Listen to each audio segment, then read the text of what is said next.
Haasan TV ನ್ಯೂಸ್ಗೆ ಸ್ವಾಗತ. ನಾನು ರಂಜಿತಾ ಗೌಡ. ಇದೀಗ ಮುಖ್ಯಾಂಶಗಳು. ಬೆಳಗಾವಿಯ ಕನ್ನಡ ವಿರೋಧಿ ಗುಂಡಗಳ ವಿರುದ್ಧ ರಾಜ್ಯ ಬಂದ್ ಕರೆಗೆ ಡಾಕ್ಟರ್ ರಾಜ್ಕುಮಾರ್ ಅಭಿಮಾನಿಗಳ ಸಂಘ ಬೆಂಬಲ. ಹಾಸನದಲ್ಲಿ ವಿಶ್ವ ಜಲ ದಿನಾಚರಣೆ, ನೀರಿನ ಮೂಲನಾಶ ಮಾಡಬೇಡಿ, ಜಸ್ಟಿಸ್ ಹೇಮಾವತಿ ಮನವಿ. ರಾಜ್ಯ ಬಂದ್ ಬೆಂಬಲಿತವಾಗಿ ಅರಕಲಗೂಡು ಕೊಣನೂರಿನಲ್ಲಿ ರಸ್ತೆ ತಡೆ ನಡೆಸಿ ಬೆಂಬಲ. ಹಾಸನದಲ್ಲಿ ಕನ್ನಡಪರ ಸಂಘಟನೆಗಳು ಬೆಳಗಾವಿಯ ಗೂಂಡಗಳ ವಿರುದ್ಧ ಪ್ರತಿಭಟನೆಯನ್ನು ಡಾಕ್ಟರ್ ರಾಜ್ಕುಮಾರ್ ಅಭಿಮಾನಿಗಳ ಸಂಘ ಬೆಂಬಲಿಸಿ ಜಿಲ್ಲಾಡಳಿತಕ್ಕೆ ಮನವಿಯನ್ನ ಸಲ್ಲಿಸಿದರು. ಹಾಸನದಲ್ಲಿ ಡಾಕ್ಟರ್ ರಾಜ್ಕುಮಾರ್ ಅಭಿಮಾನಿಗಳ ಸಂಘದ ಅಧ್ಯಕ್ಷ ಬಾಳುಗೋಪಾಲ್ ಬೆಳಗಾವಿಯಲ್ಲಿ ಎಂಇಎಸ್ ಮತ್ತು ಶಿವಸೇನೆ ಗೂಂಡಾಗಳ ವಿರುದ್ಧ ಘೋಷಣೆಯನ್ನ ನೀಡಿದ್ದು, ಇವುಗಳನ್ನು ತಕ್ಷಣ ಕರ್ನಾಟಕದಿಂದ ಗಡೀಪಾರು ಮಾಡಿ ನಿಷೇಧಿಸಬೇಕು ಅಂತ ಒತ್ತಾಯಿಸಿದರು.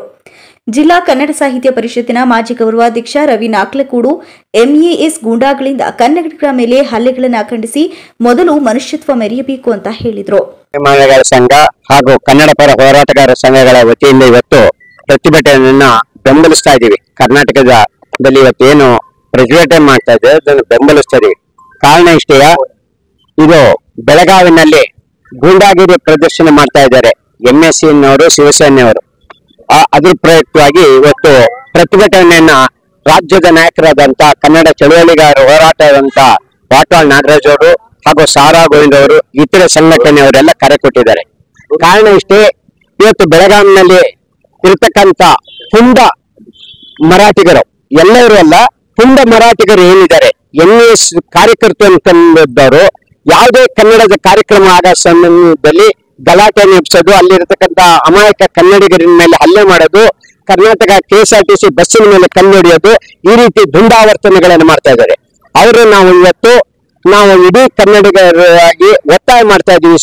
ಕೊಡುವುದರ ಜೊತೆಗೆ ಏನು ಎಂಇಎಸ್ ಕೆಲವು ಸಂಘಟನೆಯ ಎಂಇಎಸ್ ಹೆಸರಿನಲ್ಲಿ ಕರ್ನಾಟಕ ರಾಜ್ಯದಲ್ಲಿ ಕನ್ನಡಿಗರ ಮೇಲೆ ಏನು ಪುಂಡಾಟವನ್ನು ಮಾಡೋದ್ರ ಜೊತೆಗೆ ಕರ್ನಾಟಕ ರಾಜ್ಯ ರಸ್ತೆಯಲ್ಲಿ ಏನು ನಿದ್ರೆಯನ್ನು ಲೆಕ್ಕಿಸದೆ ಹಗಲಿರುಳು ಕೆಲಸವನ್ನು ಮಾಡ್ತಕ್ಕಂಥ ಬಸ್ ಚಾಲಕರ ಮೇಲೆ ಮಾಡಿರ್ತಕ್ಕಂಥ ಅಲ್ಲೇ ಇಡೀ ಮಾನವ ಕುಲಕ್ಕೆ ಒಂದು ದೊಡ್ಡ ಅವಮಾನ ಮಾಡಿರ್ತಕ್ಕಂಥದ್ದು.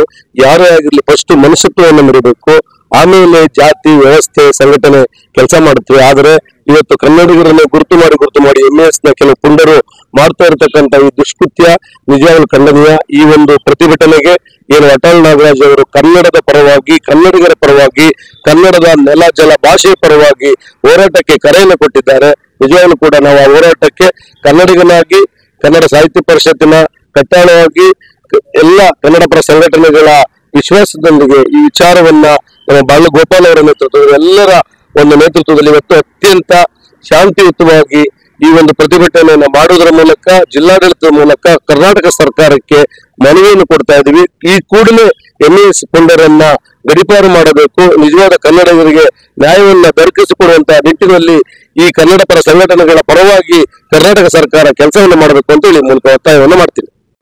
ಪ್ರತಿಭಟನೆಯಲ್ಲಿ ಜಿಲ್ಲಾ ಪತ್ರಕರ್ತರ ಸಂಘದ ಮಾಜಿ ಅಧ್ಯಕ್ಷೆ ಲೀಲಾವತಿ, ಹಿರಿಯ ಪತ್ರಕರ್ತ ವೆಂಕಟೇಶ್ ಇತರರು ಉಪಸ್ಥಿತರಿದ್ದರು. ಹಾಸನದಲ್ಲಿ ನೀರಿನ ಮೂಲಗಳನ್ನ ನಾಶ ಮಾಡುವ ಮೊದಲು ನಾವು ಯೋಚನೆ ಹಾಗೂ ಜವಾಬ್ದಾರಿತ್ವ ಬೆಳೆಸಿಕೊಳ್ಬೇಕು ಎಂದು ಪ್ರಧಾನ ಜಿಲ್ಲಾ ಮತ್ತು ಸತ್ರ ನ್ಯಾಯಾಧೀಶರಾದ ಹೇಮಾವತಿ ಅವರು ಸೂಚಿಸಿದರು. ಹಾಸನದ ಸಮೀಪ ಬೈಪಾಸ್ ರಸ್ತೆಯಲ್ಲಿರುವ ರಾಜ್ಯ ಆಯುರ್ವೇದ ಕಾಲೇಜು ಸಭಾಂಗಣದಲ್ಲಿ ಹಸಿರು ಭೂಮಿ ಪ್ರತಿಷ್ಠಾನ, ಭಾರತ ಜ್ಞಾನ ವಿಜ್ಞಾನ ಸಮಿತಿ, ಜಿಲ್ಲಾ ಕಾನೂನು ಸೇವಾ ಪ್ರಾಧಿಕಾರ ಹಾಗೂ ಕಾಲೇಜು ಇವರ ಸಂಯುಕ್ತಾಶ್ರಯದಲ್ಲಿ ಶನಿವಾರದಂದು ಬೆಳಗ್ಗೆ ಹಮ್ಮಿಕೊಳ್ಳಲಾಗಿದ್ದ ವಿಶ್ವ ಜಲ ದಿನಾಚರಣೆಯನ್ನು ಗಿಡನೆಟ್ಟು ನೀರೆರೆಯುವುದರ ಮೂಲಕ ಉದ್ಘಾಟಿಸಿ ಮಾತನಾಡಿದ ಅವರು, ಆಹಾರವಿಲ್ಲದೆ ಬದುಕಬಹುದು, ಆದರೆ ನೀರಿಲ್ಲದೆ ಬದುಕೋಕೆ ಕಷ್ಟ ಅಂತ ಹೇಳಿ ನೈಸರ್ಗಿಕ ಸಂಪತ್ತನ್ನ ಮುಂದಿನ ಪೀಳಿಗೆಗೆ ಉಳಿಸೋಣ ಅಂತ ಸಲಹೆ ನೀಡಿದರು. ಪ್ರತಿಯೊಬ್ಬರಿಗೂ ಗಾಳಿ, ಬೆಳಕು, ನೀರಿನ ಅವಶ್ಯಕತೆ ಇದೆ. ಆಹಾರದಲ್ಲಿ ಕೂಡ ನಾವು ಬದುಕಬಹುದು, ನೀರು ಕುಡಿ ಬದುಕಲು ತುಂಬಾ ಜನ ಇದ್ದಾರೆ. ಸೊ ಅದನ್ನು ನಾವು ಮನಸ್ಸಿಗೆ ಇಟ್ಕೊಂಡ್ರೆ ಇಂತಹ ಒಂದು ದಿನಾಚರಣೆಯ ಅವಶ್ಯಕತೆ ಇಲ್ಲ. ಯಾಕೆ ನಾವು ಎಚ್ಚರಿಸಬೇಕು ಅಂತ ನನ್ನ ಪ್ರಶ್ನೆ. ನಮ್ಮ ಕರ್ತವ್ಯ ನಾವು ಮಾಡಿದಾಗ ಮಾತ್ರ ದಿನಾಚರಣೆಯ ಅವಶ್ಯಕತೆ ಇದೆ. ಈ ದಿನಾಚರಣೆಯಾಗಿ ನಾವು ಹಣವನ್ನು ಖರ್ಚು ಮಾಡ್ತಾ ಇದ್ದೀವಿ, ಅವಶ್ಯಕತೆ ಇದೆಯಾ ಅಂತ ಪ್ರಶ್ನೆ. ಆಚರಣೆ ಬಂದಾಗ ಇಷ್ಟೆಲ್ಲ ಕಾರ್ಯಕ್ರಮವನ್ನು ನಡೆಸಬೇಕಾದರೆ ತುಂಬಾ ತಯಾರಿ ನಡೀಬೇಕು. ಪ್ರತಿಯೊಬ್ಬರ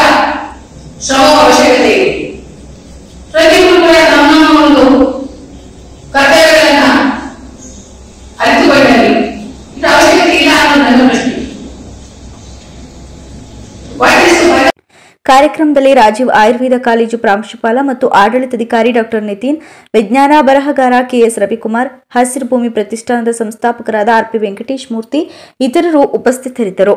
ಡಾಕ್ಟರ್ ಎಸ್ ರಾಘವೇಂದ್ರ ಗೌಡರು ಕೋಣನೂರು ಸಿದ್ದಾಪುರ ಗೇಟ್ನಲ್ಲಿ ರಾಜ್ಯ ಹೆದ್ದಾರಿಯಲ್ಲಿ ವಾಹನಗಳನ್ನು ತಡೆದು ಬಂದ್ಗೆ ಬೆಂಬಲವನ್ನ ಸೂಚಿಸಿದರು. ಹರಕಲಗೂಡಿನಲ್ಲಿ ಕನ್ನಡಿಗರ ಮೇಲಿನ ದೌರ್ಜನ್ಯ ಮತ್ತು ಎಂಇಎಸ್ ಬ್ಯಾನ್ ನಿಷೇಧಕ್ಕೆ ಆಗ್ರಹಿಸಿ ಸುವರ್ಣ ಕರ್ನಾಟಕ ರಕ್ಷಣಾ ಸೇನೆ ರಾಜ್ಯ ಹೆದ್ದಾರಿಯಲ್ಲಿ ಕೊಣನೂರು ಸಿದ್ದಾಪುರ ಗೇಟ್ನಲ್ಲಿ ಕನ್ನಡಕ್ಕಾಗಿ ಕರ್ನಾಟಕ ಬಂದ್ಗೆ ಬೆಂಬಲ ಸೂಚಿಸಿತು. ಬೆಳಗಾವಿ ಘಟನೆ, ಮಹದಾಯಿ, ಕಳಸಾ ಬಂಡೂರು ಯೋಜನೆಗಳು ಹಾಗೆ ಕನ್ನಡಿಗರಿಗೆ ಉದ್ಯೋಗದಲ್ಲಿ ಆದ್ಯತೆ ನೀಡೋಕೆ ನಡೆಯುತ್ತಿದ್ದ ಈ ಬಂದ್ ಮೂಲಕ ಕೇಂದ್ರ ಮತ್ತು ರಾಜ್ಯ ಸರ್ಕಾರದ ಗಮನ ಸೆಳೆಯೋಕೆ ಹೋರಾಟ ನಡೆಯಿತು. ಏನು ಬೆಳಗಾಂನಲ್ಲಿ ನಮ್ಮ ಕೆಎಸ್ಆರ್ಟಿಸಿ ಚಾಲಕರಿಗೆ ಮಸಿ ಬೆಳೆದು ಅವಮಾನ ಮಾಡಿ ನಮ್ಮ ಕರ್ನಾಟಕಕ್ಕೆ ಕನ್ನಡದ ಜನರಿಗೆ ಅವಮಾನ ಮಾಡಿದಂತ ಒಂದು ಸಂದರ್ಭ ಆಗಿದೆ. ಈ ಒಂದು ಸಂದರ್ಭ ರಾಜ್ಯ ಸರ್ಕಾರ ಹಾಗೂ ಕೇಂದ್ರ ಸರ್ಕಾರ ಗಮನ ಹರಿಸಿ ಈ ಒಂದು ಎಂಇಎಸ್ ಶಿವಸೇನೆ ಏನಿದೆ ಅದನ್ನ ಬ್ಯಾನ್ ಮಾಡ್ಬೇಕಂತೇಳಿ ಈ ಒಂದು ಸಮಯದಲ್ಲಿ ಹೇಳ್ತಾ, ಇವತ್ತೇನು ಕರ್ನಾಟಕದಲ್ಲಿ ಎಲ್ಲಾ ಜಿಲ್ಲೆಗಳಲ್ಲಿ, ಎಲ್ಲಾ ತಾಲೂಕುಗಳಲ್ಲಿ, ಎಲ್ಲಾ ಹೋಬಳಿಗಳಲ್ಲಿ, ಎಲ್ಲಾ ಗ್ರಾಮಗಳಲ್ಲಿ ಇವತ್ತು ಸಂಪೂರ್ಣವಾಗಿ ಬೆಂಬಲ ಸೂಚಿಸ್ತಾ ಇದ್ದಾರೆ. ಯಾಕೆಂದ್ರೆ ಇದು ಕರ್ನಾಟಕದ ಪ್ರಶ್ನೆ, ಕರ್ನಾಟಕದ ಮಾನ ಮರ್ಯಾದೆ ಪ್ರಶ್ನೆ, ಕನ್ನಡಿಗರ ಮರ್ಯಾದೆ ಪ್ರಶ್ನೆ ಅಂತ ಹೇಳ್ತಾ ನಮ್ಮ ವಾಟಾಳ್ ನಾಗರಾಜ್ ಅವರ ನೇತೃತ್ವದಲ್ಲಿ ಕರ್ನಾಟಕ ಬಂದ್ ಏನ್ ಕರೆ ಕೊಟ್ಟಿದ್ದಾರೆ ಆ ಒಂದು ಬಂದು ಯಶಸ್ವಿ ಆಗ್ತಾ ಇದೆ. ಬಂದು ನಾವು ಕೂಡ ಬೆಂಬಲ ಕೊಡ್ತಾ ಇದ್ದೀವಿ. ಸುವರ್ಣ ಕರ್ನಾಟಕ ರಕ್ಷಣಾ ಸೇನೆ ನಾವು ಹಾಸನ ಜಿಲ್ಲೆಯಲ್ಲಿ ಸಂಪೂರ್ಣ ಬೆಂಬಲ ಕೊಡ್ತೀವಿ. ಈ ಹೋರಾಟದಲ್ಲಿ ಭಾಗಿಯಾದ ಸೇನೆಯ ಪದಾಧಿಕಾರಿಗಳು, ಸೇನೆಯ ರಾಜ್ಯ ಮಹಿಳಾ ಅಧ್ಯಕ್ಷರಾದ ಮಧುಶ್ರೀ, ತಾಲೂಕು ಅಧ್ಯಕ್ಷರುಗಳಾದ ಗಿರೀಶ್ ಮೆಕ್ಯಾನಿಕ್ ಇತರರು ಹಾಜರಿದ್ದರು. ಸ್ಪರ್ಧಾ ಜಗತ್ತನ್ನ ಎದುರಿಸಲು ಸರ್ವ ಸನ್ನದ್ಧವಾಗಿ ನಿಂತ ನಿಮ್ಮ ಮುದ್ದು ಮಗುವಿಗೊಂದು ಸುಂದರ ವಾತಾವರಣವಿರುವ ಶಾಲೆಯ ಹುಡುಕಾಟದಲ್ಲಿದ್ದೀರಾ? ಹಾಗಾದ್ರೆ ಇದು ನಿಮಗಾಗಿ ಅದ್ಭುತವಾದ ಅವಕಾಶವೊಂದನ್ನ ನೀಡಿ ನಿಮ್ಮ ಮಗುವಿನ ಅಂತರಾಳದಲ್ಲಿ ಅಡಗಿರುವ ಸೂಕ್ತ ಪ್ರತಿಭೆಯನ್ನ ಅನಾವರಣಗೊಳಿಸಲು ಸಜ್ಜಾಗಿ ನಿಂತಿದೆ ಹಾಸನದ ಪ್ರತಿಷ್ಠಿತ ಸಿಬಿಎಸ್ಇ ಸ್ಕೂಲ್ಗಳಲ್ಲಿ ಒಂದಾದ ಟೈಮ್ಸ್ ಗುರುಕುಲ ಸಿಬಿಎಸ್ಇ ಸ್ಕೂಲ್. ಟೈಮ್ಸ್ ಗುರುಕುಲ ಸಿಬಿಎಸ್ಇ ಶಾಲೆಯ ವಿಶೇಷತೆಗಳು: ಶಾಂತತೆಯ ನಿಸರ್ಗದ ಮಡಿಲಿನಲ್ಲಿ ಗುರುಕುಲ ಪದ್ಧತಿಯ ಜೊತೆಗೆ ಅತ್ಯದ್ಭುತವಾದ ತಾಂತ್ರಿಕ ಮತ್ತು ವೈಜ್ಞಾನಿಕ ನೆಲೆಗಟ್ಟಿನ ದೂರದೃಷ್ಟಿಯುತವಾದ ವಿದ್ಯಾಭ್ಯಾಸ, ಪೋಷಣೆಯ ಮತ್ತು ಸುರಕ್ಷಿತ ಪರಿಸರವನ್ನ ನಮ್ಮ ಟೈಮ್ಸ್ ಗುರುಕುಲ ಸಿಬಿಎಸ್ಇ ಶಾಲೆಯು ಒದಗಿಸುತ್ತಾ ಇದ್ದು, ವಿದ್ಯಾರ್ಥಿಯನ್ನ ಸಮಾಜದ ಉತ್ತಮ ನಾಗರಿಕನನ್ನಾಗಿ ರೂಪಿಸುವ ಮೌಲ್ಯಯುತವಾದ ಶಿಕ್ಷಣ ಪದ್ಧತಿಯನ್ನ ಒಳಗೊಂಡಿದೆ. ಕಿಂಡರ್ಗಾರ್ಟನ್ ಮಕ್ಕಳಿಗೆ ಕೌಶಲ್ಯಯುತವಾದ ಸ್ಪೆಷಲೈಸ್ಡ್ ಪಠ್ಯದ ಜೊತೆ ಜಿಲ್ಲೆಯಲ್ಲಿ ಪ್ರಪ್ರಥಮ ಬಾರಿಗೆ ಅಡ್ವಾನ್ಸ್ಡ್ ಲ್ಯಾಬ್ನ ವ್ಯವಸ್ಥೆ, ನುರಿತ ಸಿಬಿಎಸ್ಇ ಪಠ್ಯಕ್ರಮದ ಅನುಭವಿ ಅಧ್ಯಾಪಕರ ಜೊತೆಗೆ ಅತ್ಯಾಧುನಿಕ ಸ್ಮಾರ್ಟ್ ಬೋರ್ಡ್ಗಳನ್ನು ಒಳಗೊಂಡಿರುವಂತಹ ತರಗತಿಗಳ ವ್ಯವಸ್ಥೆ, ಪರಿಣಿತರಿಂದ ಹ್ಯಾಂಡ್ ರೈಟಿಂಗ್ ತರಬೇತಿ, ವಿಶೇಷ ಪರಿಣಿತರಿಂದ 8ನೇ ತರಗತಿಯಿಂದಲೇ ಎಲ್ಲಾ ಮಕ್ಕಳಿಗೆ ಸಿಇಟಿ, ನೀಟ್, ಜೆಇಇ ಫೌಂಡೇಶನ್ ತರಗತಿಗಳು, ಜಿಪಿಎಸ್ ಸೌಲಭ್ಯದೊಂದಿಗೆ ಉತ್ತಮ ಸಾರಿಗೆ ವ್ಯವಸ್ಥೆ, horse riding, skating, music, karate, dance, robotic classes, drawing, chess ಮುಂತಾದ ಕ್ರೀಡೆಗಳಿಗೆ ನುರಿತ ತರಬೇತಿದಾರರಿಂದ ತರಗತಿಗಳನ್ನು ನೀಡಲಾಗ್ತಾ ಇದೆ. ಕನ್ನಡ, ಇಂಗ್ಲಿಷ್, ಹಿಂದಿ ಇಂತಹ ಭಾಷಾವಾರು ಕಲಿಕಾ ಬೆಳವಣಿಗೆಗೆ ಹಲವಾರು ಹೊಸ ಮಾರ್ಗದರ್ಶಕ ವಿಧಾನಗಳನ್ನು ಅಳವಡಿಸಲಾಗಿದೆ. ಶಾಲಾಂಗಣದಲ್ಲಿಯೇ ಕ್ಯಾಂಟೀನ್ ಸೌಲಭ್ಯ, ಯಾವುದೇ ರೀತಿಯ ಡೊನೇಷನ್ ಇರುವುದಿಲ್ಲ. 2025-26ನೇ ಸಾಲಿನ ದಾಖಲಾತಿ ಪೂರ್ವ ಪ್ರಾಥಮಿಕ ತರಗತಿಯಿಂದ 12ನೇ ತರಗತಿಯವರೆಗೆ ಪ್ರಾರಂಭವಾಗಿದೆ. ಈಗಲೇ ನಿಮ್ಮ ಮಗುವಿನ ನೋಂದಣಿ ಮಾಡಿಸಿ. ಮಗುವಿನ ಭವಿಷ್ಯಕ್ಕೊಂದು ಭದ್ರ ಬುನಾದಿಯನ್ನ ಟೈಮ್ಸ್ ಗುರುಕುಲದೊಂದಿಗೆ ಆರಂಭಿಸಿ. ಅರೆಹಳ್ಳಿಯಲ್ಲಿ ಪತ್ನಿಯ ಅಕಾಲಿಕ ಮರಣದ ಬಳಿಕ ಪತಿ ಪುಟ್ಟರಾಜು 2 ಲಕ್ಷ ಪರಿಹಾರಕ್ಕೆ ಧನ್ಯವಾದವನ್ನ ಸಲ್ಲಿಸಿ ಮಗಳ ವಿದ್ಯಾಭ್ಯಾಸಕ್ಕೆ ಅನುಕೂಲವಾಗಿದೆ ಎಂದು ತಿಳಿಸಿದ್ದಾರೆ. ಅರೆಹಳ್ಳಿಯ ಕರ್ನಾಟಕ ಬ್ಯಾಂಕಿನ ಸಿಬ್ಬಂದಿ ಪುಟ್ಟರಾಜು ಅಕಾಲಿಕ ಮರಣದಿಂದ ಕುಟುಂಬಗಳು ಸಂಕಷ್ಟಕ್ಕೆ ಸಿಲುಕುತ್ತೆ. ಇಂತಹ ಸಂದರ್ಭದಲ್ಲಿ ಪಿಎಂಜೆಜೆಬಿವೈ ಯೋಜನೆ ಉಪಯುಕ್ತವಾಗುತ್ತೆ. ವಾರ್ಷಿಕ 436 ರೂಪಾಯಿ ಪಾವತಿಸಿದ್ರೆ ಯಾವುದೇ ಸಾವು ಸಂಭವಿಸಿದ್ರೂ 2 ಲಕ್ಷ ಪರಿಹಾರ ದೊರಕುತ್ತೆ. ಪತ್ನಿಯ ಅಕಾಲಿಕ ಮರಣದ ಬಳಿಕ ನನ್ನ ಮಗಳ ಖಾತೆಗೆ 2 ಲಕ್ಷ ಪರಿಹಾರ ದೊರೆತಿದ್ದು ಅವಳ ವಿದ್ಯಾಭ್ಯಾಸಕ್ಕೆ ಸಹಾಯವಾಗಿದೆ ಎಂದು ತಿಳಿಸಿದ್ದಾರೆ. ಪ್ರತಿಭಟನೆಯಲ್ಲಿ ಜಿಲ್ಲಾ ಪತ್ರಕರ್ತರ ಸಂಘದ ಮಾಜಿ ಅಧ್ಯಕ್ಷೆ ಲೀಲಾವತಿ, ಹಿರಿಯ ಪತ್ರಕರ್ತ ವೆಂಕಟೇಶ್ ಇತರರು ಉಪಸ್ಥಿತರಿದ್ದರು. ಬೇಲೂರಿನಲ್ಲಿ ಅಂತಾರಾಷ್ಟ್ರೀಯ ಮಹಿಳಾ ದಿನಾಚರಣೆಯ ಅಂಗವಾಗಿ ತಾಲೂಕು ಕಾನೂನು ಸೇವೆ ಸಮಿತಿ ಹಾಗೂ ಶ್ರೀ ಕ್ಷೇತ್ರ ಧರ್ಮಸ್ಥಳ ಗ್ರಾಮಾಭಿವೃದ್ಧಿ ಯೋಜನೆ ಸಂಯುಕ್ತವಾಗಿ ಉಚಿತ ಕಾನೂನು ಅರಿವು ಕಾರ್ಯಕ್ರಮವನ್ನು ಆಯೋಜಿಸಲಾಗಿದೆ. ಕಾರ್ಯಕ್ರಮವನ್ನು ಉದ್ದೇಶಿಸಿ ಮಾತನಾಡಿದ ವಕೀಲ ಹಾಗೂ ತಾಲೂಕು ಕನ್ನಡ ಸಾಹಿತ್ಯ ಪರಿಷತ್ ಉಪಾಧ್ಯಕ್ಷ ಎಚ್ಆರ್ ಚಂದ್ರು, ಮಹಿಳೆಯರಿಗೆ ಕೌಟುಂಬಿಕ ದೌರ್ಜನ್ಯ, ವರದಕ್ಷಿಣೆ, ಭ್ರೂಣ ಹತ್ಯೆ ಹಾಗೂ ಕನಿಷ್ಠ ವೇತನ ಸಮಸ್ಯೆಗಳ ಕುರಿತು ಉಚಿತ ಕಾನೂನು ನೆರವು ದೊರೆಯುವುದಾಗಿಯೂ ಮಹಿಳೆಯರು ಹಿಂಜರಿಯದೆ ಕಾನೂನಿನ ನೆರವನ್ನ ಪಡೆಯಬೇಕಾಗಿ ಹೇಳಿದರು.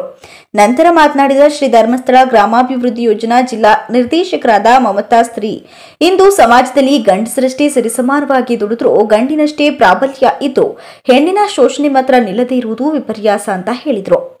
ಅಂದ್ರೆ ನ್ಯೂಯಾರ್ಕ್ನಲ್ಲಿ ಒಂದು ಮಹಿಳೆಯರ ಹೆಚ್ಚು ಒಂದು ದೌರ್ಜನ್ಯ ಆಗಿರ್ಬೋದು ಅಥವಾ ಒಂದು ಶೋಷಣೆ ಆಗಿರ್ಬೋದು, ಈ ಒಂದು ನಿಟ್ಟಿನಲ್ಲಿ ಇತರ ರಾಷ್ಟ್ರಗಳಲ್ಲಿ ಕೂಡಲೇ ಒಂದು ನಡೀತಿದ್ದಂತಹ ಶೋಷಣೆಯನ್ನ ಹತ್ತಿಕ್ಕಬೇಕು ಅನ್ನೋ ಒಂದು ದೃಷ್ಟಿಯಿಂದ ಈ ಒಂದು ಅಂತಾರಾಷ್ಟ್ರೀಯ ಮಟ್ಟದಲ್ಲಿ ಮಹಿಳೆಯರ ದಿನಾಚರಣೆಯನ್ನ ಆಚರಣೆ ಮಾಡಬೇಕು, ಸಂಘಟಿತರಾಗಬೇಕು, ಸಬಲೀಕರಣರಾಗಬೇಕು ಅನ್ನೋ ನಿಟ್ಟಿನಲ್ಲಿ ಈ ಒಂದು ಅಂತಾರಾಷ್ಟ್ರೀಯ ಮಹಿಳಾ ಒಂದು ಸಂಘಟನೆಯನ್ನ ಮಾಡಲಿ, ಒಂದು ಸಬಲೀಕರಣ ಆಗಲಿ ಅನ್ನೋ ನಿಟ್ಟಿನಲ್ಲಿ ಈ ಒಂದು ಸಂಘಟನೆಯನ್ನು ಮಾಡ್ತಿದ್ದಾರೆ.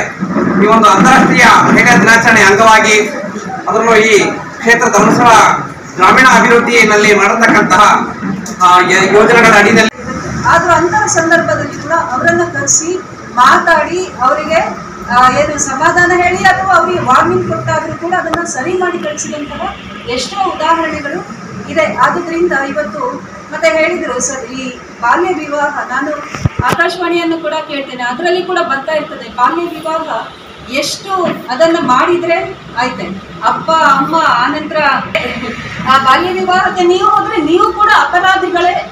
ನಿಮ್ಗೆ ಗೊತ್ತಿದೆ, ಅಪ್ರಾಪ್ತ ಹುಡುಗ ಅಥವಾ ಹುಡುಗಿಗೆ ಮದುವೆ ಮಾಡಿ. ಈ ಸಂದರ್ಭದಲ್ಲಿ ವಕೀಲರ ಸಂಘದ ಕಾರ್ಯದರ್ಶಿ ಪುಟ್ಟಸ್ವಾಮಿಗೌಡ, ಸಹಾಯಕ ಸರ್ಕಾರಿ ಅಭಿಯೋಜಕರಾದ ಗೀತಾಮಣಿ ಸೇರಿದಂತೆ ಇತರರು ಹಾಜರಿದ್ದರು. ಹಾಸನದಲ್ಲಿ 2 ಕುಟುಂಬಗಳ ಕಲಹದಲ್ಲಿ ಮಹಿಳೆಯೊಬ್ಬರು ಹೊಸ ಬಸ್ ನಿಲ್ದಾಣದಲ್ಲಿ ಲಾಂಗ್ ಹಿಡಿದು ಅವಾಸಾಗಿ ತಿರುಗಾಡಿದ ಘಟನೆ ನಡೆದಿದೆ. ಹಾಸನದ ಹೊಸ ಬಸ್ ನಿಲ್ದಾಣದ ಒಳಗೆ ಗಂಡಿನ ಹಿಂದೆ ಮಹಿಳೆಯೋರ್ವಳು ಲಾಂಗ್ ಹಿಡಿದು ಓಡಾಡಿದ್ರೆ ಗಂಡನು ಅವಾಚ್ಯ ಪದಗಳಿಂದ ನಿಂದಿಸುತ್ತಿರುವುದು ಕೇಳಿಬಂದಿದೆ. ಇನ್ನು ಗಂಡನನ್ನ ಆಕೆ ಸಮಾಧಾನ ಮಾಡಿ ಕಳುಹಿಸುತ್ತಿದ್ರು. ಕೆಲವರು ಹೇಳುವಂತೆ ಕೌಟುಂಬಿಕ ಕಲಹದಿಂದ ಈ ರೀತಿ ಲಾಂಗ್ ಹಿಡಿದಿರುವುದು ನಗರ ಪೊಲೀಸ್ ಠಾಣಾ ವ್ಯಾಪ್ತಿಯಲ್ಲಿ ಘಟನೆ ನಡೆದಿದ್ದು ಇದುವರೆಗೂ ಪ್ರಕರಣ ದಾಖಲಾಗಿರುವುದಿಲ್ಲ. ತಾಲೂಕಿನ ಹೆನ್ನಾಲಿ ಗ್ರಾಮದಲ್ಲಿ ಹೇಮಾವತಿ ನದಿಯಲ್ಲಿ ಈಜೋಕ್ ಹೋಗಿದ್ದ 2 ಯುವಕರು ನೀರು ಪಾಲಾದ ದುರ್ಘಟನೆ ಸಂಭವಿಸಿದೆ. ಮೃತರು ಚಿಕ್ಕಮಗಳೂರು ಜಿಲ್ಲೆ ಹಾಂದಿ ಗ್ರಾಮದ ಭರತ್ 27 ವರ್ಷ ಮತ್ತು ಸಕಲೇಶಪುರ ತಾಲೂಕಿನ ಕಾಟ್ರಳ್ಳಿ ಗ್ರಾಮದ ಪ್ರಕಾಶ್ 29 ವರ್ಷ ಅಂತ ಗುರುತಿಸಲಾಗಿದೆ. ಬಿಸಿಲಿನ ತೀವ್ರತೆ ಹೆಚ್ಚಾಗಿದ್ದ ಕಾರಣ ಸ್ನೇಹಿತರು ನದಿಯಲ್ಲಿ ಈಜೋಕ್ ಇಳಿದಿದ್ರು. ಈ ಸಂದರ್ಭ ಅವಘಡ ಸಂಭವಿಸಿ 2 ಯುವಕರು ನೀರು ಪಾಲಾದ್ರು. ಸ್ಥಳೀಯರ ಸಹಕಾರದಿಂದ ಅಗ್ನಿಶಾಮಕ ದಳ ಸಿಬ್ಬಂದಿ ಮೃತದೇಹಗಳನ್ನು ಮೇಲಕ್ಕೆತ್ತಿದ್ದು ಸಕಲೇಶಪುರ ನಗರ ಠಾಣೆ ಪೊಲೀಸರು ಸ್ಥಳಕ್ಕೆ ಭೇಟಿಯನ್ನ ನೀಡಿ ಪರಿಶೀಲನೆಯನ್ನ ನಡೆಸಿದ್ದಾರೆ. ಕೊನೆಯಲ್ಲಿ ಮತ್ತೊಮ್ಮೆ ಮುಖ್ಯಾಂಶಗಳು. ಬೆಳಗಾವಿಯ ಕನ್ನಡ ವಿರೋಧಿ ಗುಂಡಗಳ ವಿರುದ್ಧ ರಾಜ್ಯ ಬಂದ್ ಕರೆಗೆ ಡಾಕ್ಟರ್ ರಾಜ್ಕುಮಾರ್ ಅಭಿಮಾನಿಗಳ ಸಂಘ ಬೆಂಬಲ. ಹಾಸನದಲ್ಲಿ ವಿಶ್ವ ಜಲ ದಿನಾಚರಣೆ, ನೀರಿನ ಮೂಲನಾಶ ಮಾಡಬೇಡಿ, ಜಸ್ಟಿಸ್ ಹೇಮಾವತಿ ಮನವಿ. ರಾಜ್ಯ ಬಂದ್ ಬೆಂಬಲಿತವಾಗಿ ಅರಕಲಗೂಡು ಕೊಣನೂರಿನಲ್ಲಿ ರಸ್ತೆ ತಡೆ ನಡೆಸಿ ಬೆಂಬಲ.